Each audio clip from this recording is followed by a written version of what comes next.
وسلام علی عباده الذین اصطفیٰ اللہم صل علی محمد وعلی آل محمد کما تحب و ترضی اما بعد۔ سیدنا حضرت جابر بن عبداللہ رضی اللہ تعالی عنہ بیان کردے نے کہ رسول اللہ صلی اللہ علیہ وآلہ وسلم نے فرمایا، جب شام ہو جائے تو لڑکوں کو باہر نہ نکالو، یہ شیاطین کے پھیلنے کا وقت ہے، اور فرمایا کہ بسم اللہ پڑھ کر اللہ کا نام لے کر دروازہ بند کر دو، کیونکہ شیطان بند دروازہ نہیں کھولتا۔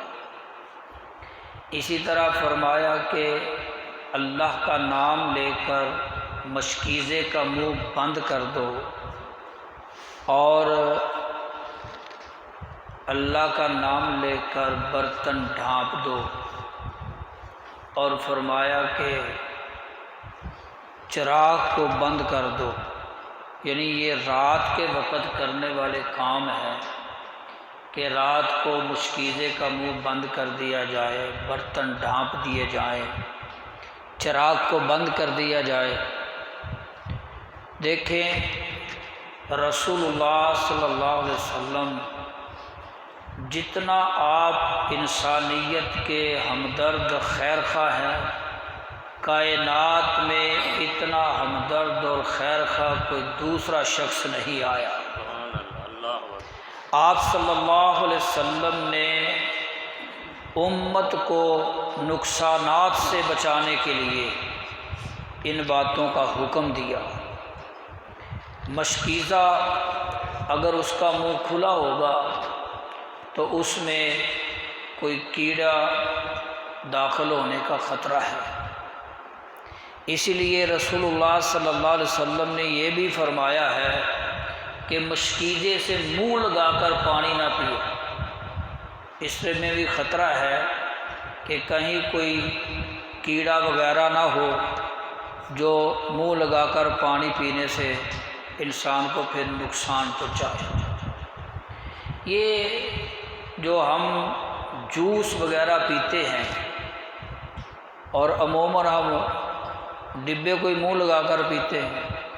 یہ بھی اس بات سے مشابہت رکھتا ہے، اس سے بھی بچنا چاہیے، اس کو گلاس میں ڈال کے پینا چاہیے۔ اور کئی مرتبہ نقصانات کی بھی اطلاع ملی ہے کہ ایسا کرنے سے نقصان ہوا ہے۔ اور اسی طرح برتنوں کو جو آپ نے ڈھانپنے کا حکم دیا ہے، رسول اللہ صلی اللہ علیہ وسلم نے فرمایا کہ سال میں ایک ایسی رات ہے جب آسمان سے وبا اترتی ہے تو وہ کھلے ہوئے برتنوں میں داخل ہوتی ہے، جو ڈھانپے ہوئے برتن ان میں داخل نہیں ہوتی۔ اور جو آپ نے یہ حکم دیا ہے کہ چراغوں کو بجھا دو، حدیث میں آتا ہے کہ ایک رات مدینے میں ایک گھر جو ہے گھر والوں سمیت جل گیا۔ رحمت کائنات صلی اللہ علیہ وسلم نے فرمایا، آگ تمہاری دشمن ہے، رات کو سوتے وقت اس کو بجھا دیا کرو۔ اور دیکھو ہمارے دور میں بھی ایسے کئی واقعات ہوئے ہیں، سردیوں میں لوگ گیس ہیٹر چلتا چھوڑ کر سو جاتے ہیں اور بعد میں اموات ہو جاتی ہیں، نقصانات ہو جاتے ہیں۔ تو میرے بھائیوں،